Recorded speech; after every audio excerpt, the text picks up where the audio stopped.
I was 7 when everything flipped upside down. That was the day Lily, my baby sister, came into the picture.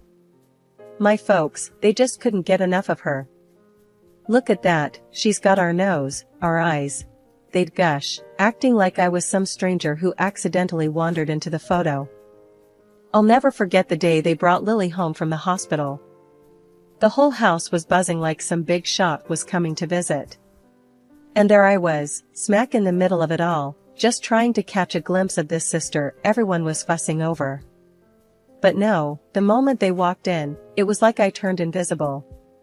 "Nellie, sweetie, why don't you go play outside? Let us have some time with Lily," Mom said, with a kind of gentle shove towards the door. Dad was no better, all googly-eyed over Lily, acting like I wasn't there. As time marched on, it was clear who got the VIP treatment. Lily got the works, the newest toys, clothes that weren't picked out of a clearance bin, and even the better slices of cake. Me? I got the leftovers, the hand-me-downs, and the good-enoughs. School turned into a nightmare. "Hey, Scarecrow," they'd jeer, poking fun at my out-of-date, out-of-style getup. It stung, you know? I tried, really tried, to tell Mom and Dad how rough it was, hoping maybe, just maybe, they'd see me again. "I'm getting picked on at school. It's the clothes," I managed to spit out one evening. Mom barely glanced up, her hands busy prepping Lily's favorite meal. "Oh, Nellie, you're making mountains out of molehills. Lily's the baby, she needs the best we can give," she said, like that explained everything. Dad wasn't any help either. "You're the big sister, Nellie. You gotta be tough," he'd say, dismissing my feelings like they were nothing. That's how it was. Lily, with her shiny new things, and me, fading more into the background each day. I tried to brush it off, pretend it didn't bother me. But it did. Seeing Lily destroy her brand new toys while I clung to my second-hand ones, it just didn't sit right. Lily was the queen bee of our house, and she knew it too well. Her rule wasn't just about getting the best of everything, it was about making sure I knew my place, which was way below hers, obviously. One afternoon, I came home from school, my spirits a bit higher than usual. I'd actually had a decent day, no one called me names, and I'd aced a math test. But that was about to change. I walked into our room to find Lily with a marker in hand, my math notebook open and scribbled all over. Pages torn, equations smudged into oblivion. "Lily, what the heck are you doing?" I yelled, snatching the notebook from her grasp. She just looked up at me, her eyes wide with faux innocence. "I was just drawing. It looked boring," she retorted, her voice dripping with disdain. "Boring? That was my homework. How am I supposed to turn this in now?" I could feel the anger bubbling up, my brief moment of peace shattered. "Oh, boo-hoo. Just tell the teacher your dog ate it," she sneered, rolling her eyes and hopping off the bed, clearly not done wreaking havoc. Fuming, I gathered the ruined pages, trying to salvage what I could. It was then that Mom walked in, her eyes immediately drawn to the mess. "What happened here?" she asked, her tone already accusing me. "Lily destroyed my math homework with her art," I said, trying to keep my voice steady, despite the injustice burning inside me. Mom turned to Lily, who by now had perfected her me look. "I didn't mean to. I was just playing," she said, the picture of innocence. And just like that, I knew I was the one who'd end up in trouble. "Nellie, can't you see she didn't do it on purpose? You're older, you should understand," Mom chided, her words a slap in the face. The days turned into a never-ending loop of Lily's cruelties. She'd ruin my stuff, play the victim, and I'd get the heat. Clothes, books, even my few cherished items from Grandma, nothing was safe. One day, I caught her red-handed, pouring paint over my school project. "Lily, that's my project. Why?" I shouted, grabbing the paint bottle from her. "It's funny. You should have seen your face," she laughed, her enjoyment of my misery clear as day. That was it. I'd had enough. "You're such a brat," I yelled, the words out before I could stop them. Her laughter stopped, and she stared at me, shocked that I'd finally retaliated. But then, as predictable as the sunrise, her eyes filled with tears, and she ran out of the room, wailing like I'd struck her. Mom was on us in seconds, her face a mix of concern for Lily and anger towards me. "What did you do to your sister?" she demanded, her hands on her hips. "She ruined my project, and I called her out on it." I protested, knowing it was futile. "Lily's just a child, Nellie. You're the adult here. Apologize to your sister," Mom ordered, her voice leaving no room for arguments. Apologize? For what? Standing up for myself? The unfairness of it all was suffocating. But I knew arguing would only make things worse. So I swallowed the lump in my throat, nodded, and went to find Lily. In the midst of all the chaos at home, I found my escape in books. Grandma had this old bookshelf in her living room, crammed with every story you could imagine. From the first time she showed it to me, I was hooked. It was like stepping into another world, one where I wasn't just the overlooked older sister. "Nellie, try this one," Grandma would say, handing me a thick novel with a worn-out cover. "It'll take you on a grand adventure." I'd sit there, curled up on her couch, diving headfirst into tales of distant lands and daring heroes. For a few hours, I could forget about Lily and the constant comparisons at home. One day, Grandma caught me reading instead of doing my homework. "Nellie, you know you've got responsibilities," she chided, but her eyes twinkled with understanding. "Yeah, I know. But these stories, Grandma, they make me feel different. Like I'm not just me." I tried to explain, struggling to put into words how much those books meant to me. Grandma sat down next to me, her arm wrapping around my shoulders. "Books are special, Nellie. They're friends who never let you down. But remember, the real world is out there too. You've got to find your place in it." Back at home, Lily noticed my growing obsession with reading. "Why do you always have your nose in a book? It's so boring," she'd scoff, her disdain for anything that didn't revolve around her clear as day. "It's better than dealing with you," I'd snap back, immediately regretting letting her get to me. "Whatever, nerd. Enjoy your stupid books," Lily would retort, flouncing off to report my rude behavior to Mom and Dad. Mom didn't get it either. "Nellie, why don't you spend more time with your sister instead of reading all day? You're setting a bad example." How was I setting a bad example? By trying to find some peace? It was like they were speaking a different language, one where logic and understanding were foreign concepts. "Because she doesn't get it, Mom. She doesn't get me. No one here does," I said once, my frustration boiling over. "All this reading's making you moody.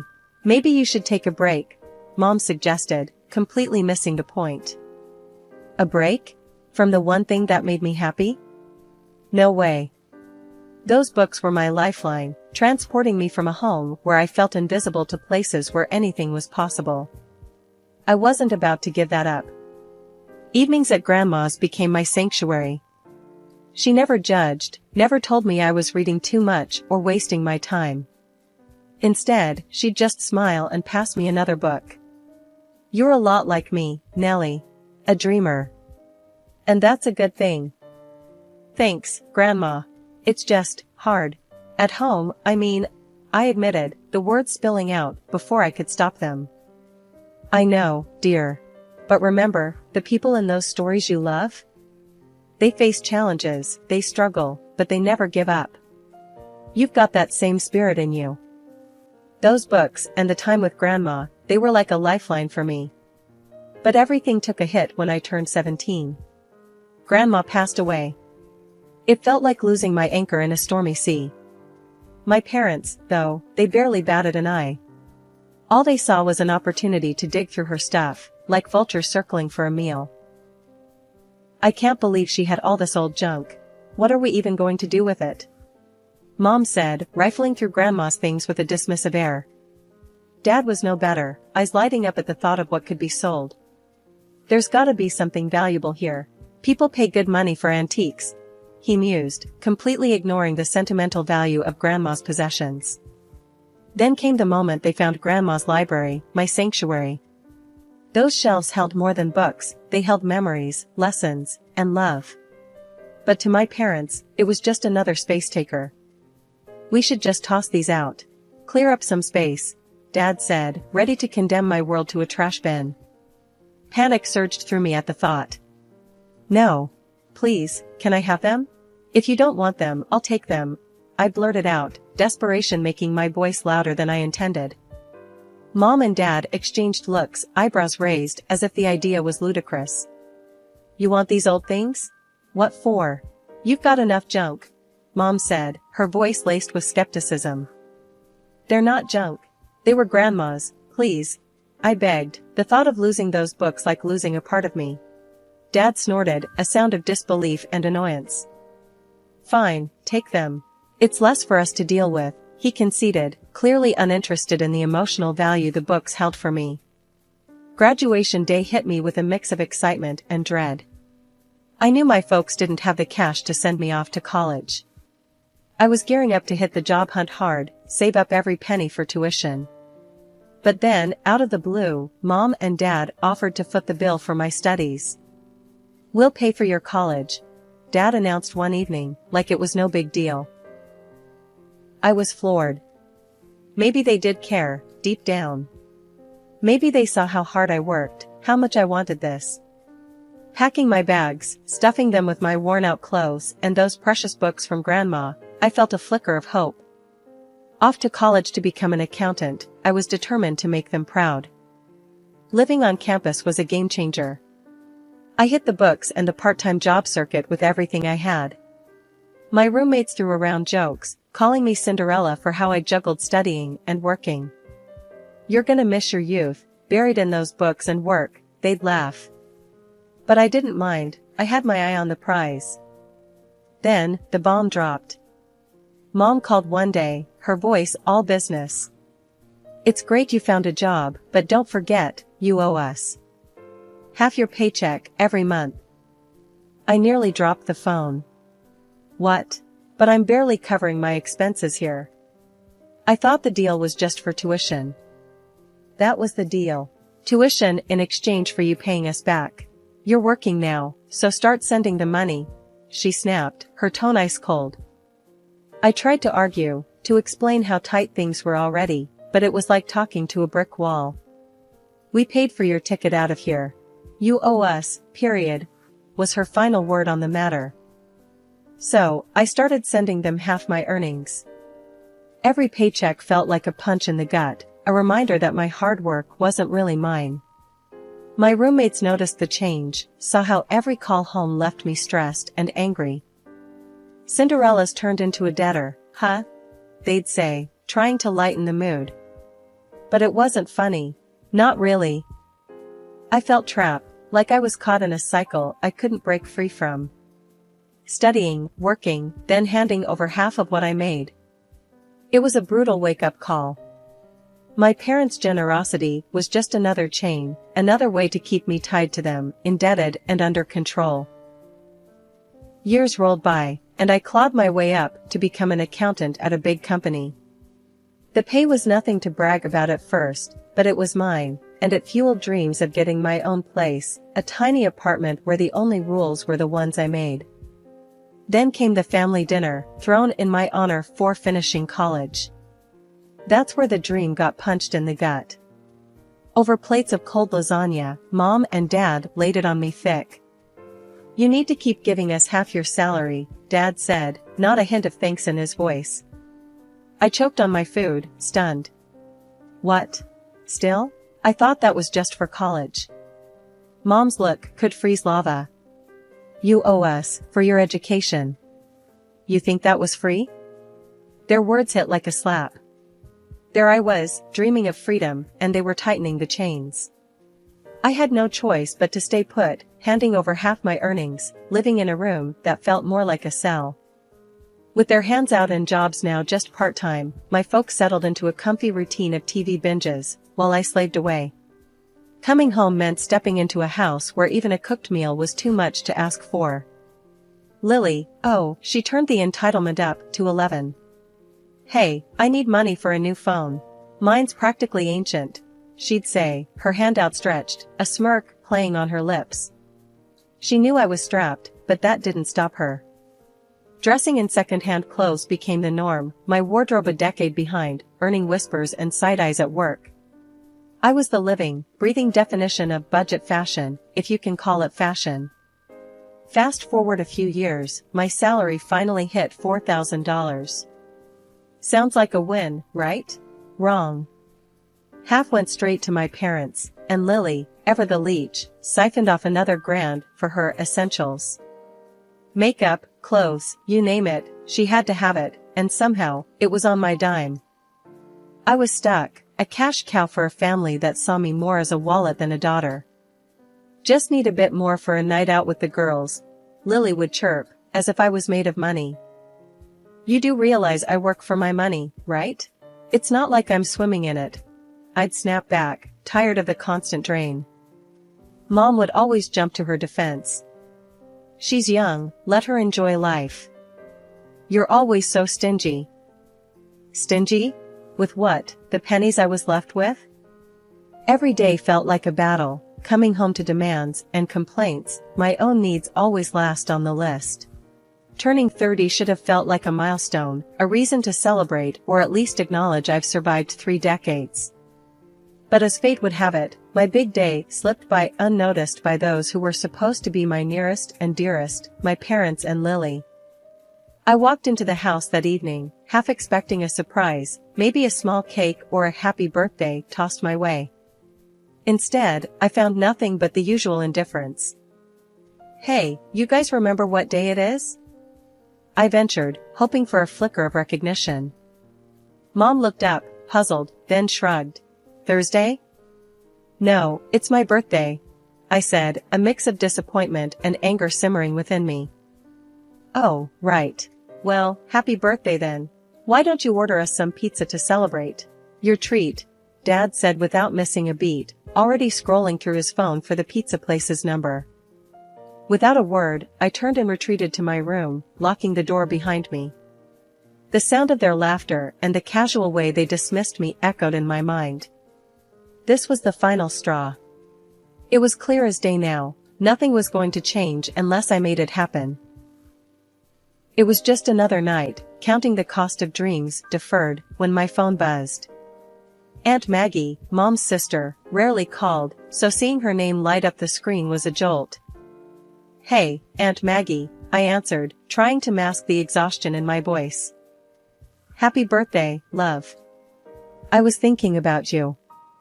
Did your folks do something nice for you? Her voice was warm, a contrast to the chill I felt at home. I laughed, hollow. Nice? You could say it's been just another day. There was a pause, heavy with unspoken words. Listen, dear, I've been meaning to tell you something. It's about your grandma's contribution to your college fund. I sat up straighter, confusion threading through my curiosity. What contribution? Mom and Dad paid for college. They remind me every chance they get. Aunt Maggie sighed, a sound laden with regret.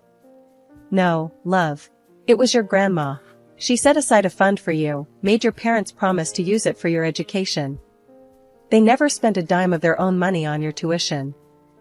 The room spun. They, what? But they've been taking my money, saying I owe them for college. It's the truth. I thought you knew. I'm so sorry, Nellie. I hung up, my mind racing. The betrayal stung, burning away the fog of years of manipulation. It wasn't just about the money, it was the principle, the years of control, of making me feel less than, all based on a lie. I walked out to confront them, Mom, Dad, and Lily, all there, celebrating as if they hadn't just forgotten my birthday, as if they hadn't been lying to me all my life. I know about the lie. I blurted out, my voice steady, despite the emotions raging inside. Grandma paid for my college, not you. Their laughter cut off abruptly, replaced by a stunned silence, before Mom tried to brush it off. What nonsense. Sit down, let's eat. You're overreacting as usual. Dad, with that smug look of his, chimed in. Yeah, and don't forget to pay for this feast. It's your treat, remember? That's when I dropped the bomb. I'm done. I'm leaving. You've lied and used me for the last time. Their smirks faded. Dad's eyes widened, and Mom's face went pale. You can't be serious, she stammered. After everything we've done for you? I was firm. Exactly, because of everything you've done. I'm out. Lily snorted, her usual mocking self. Where will you go? You can barely afford to dress yourself. I ignored her jab. I'll figure it out. I'd rather struggle on my own than continue living like this. Dad finally set his phone down, his expression serious for once. You think you can just walk away from your responsibilities here? My only responsibility is to myself, I countered. I've done enough for this family, more than enough. It's time I start living for me. Mom's face hardened. If you walk out that door, don't think of coming back. Packing was a blur. I took what mattered most, Grandma's books, a few clothes. Everything else, all the trappings of a life filled with deceit, I left behind.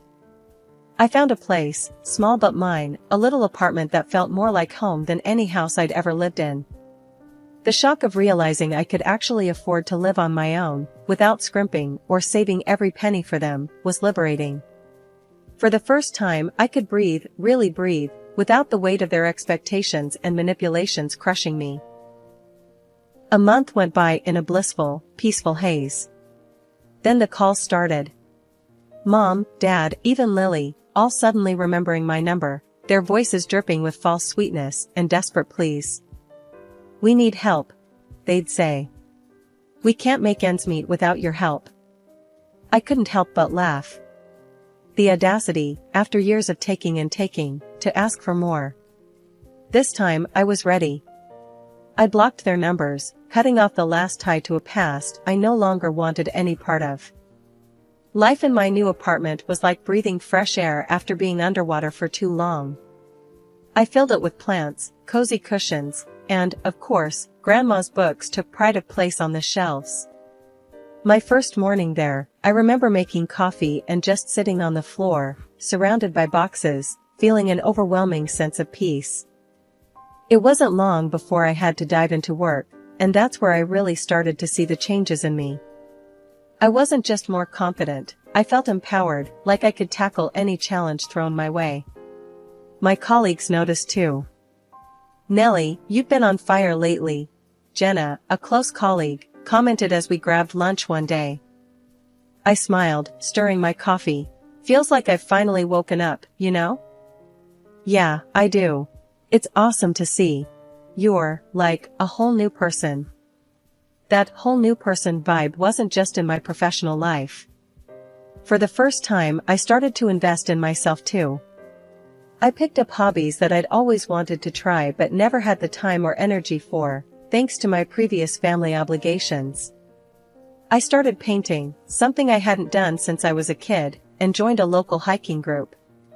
Life felt full, vibrant, and entirely mine. Aunt Maggie became my rock during this time. Her support was unwavering, and she was always just a call away, ready to listen or offer advice. One evening, she invited me over for dinner, something that had become a monthly tradition for us. As we sat down to eat, she broached a subject I hadn't expected. Nellie, I've been thinking. You've done so well for yourself, really turned your life around. How would you feel about inheriting my house? I wanted to go to someone who loves it as much as I do, and I can't think of anyone better than you.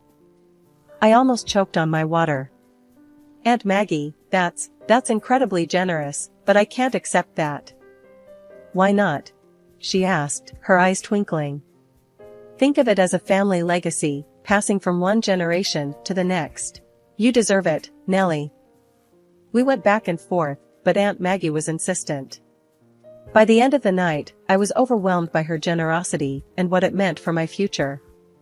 It was a testament to how far I'd come, from being the family's forgotten provider to being recognized and valued for who I was. Reflecting on my journey, I realized that breaking free from my family's toxic dynamics was the best decision I'd ever made. It wasn't just about gaining financial independence or escaping their constant demands, it was about finding myself, discovering my worth outside of their valuation. Life now was a testament to the power of change, of making hard choices for the sake of one's own happiness and well-being. I had learned that sometimes, the family you create is just as important as the one you're born into. And sometimes, to find your true place in the world, you have to be willing to leave behind everything you thought you knew.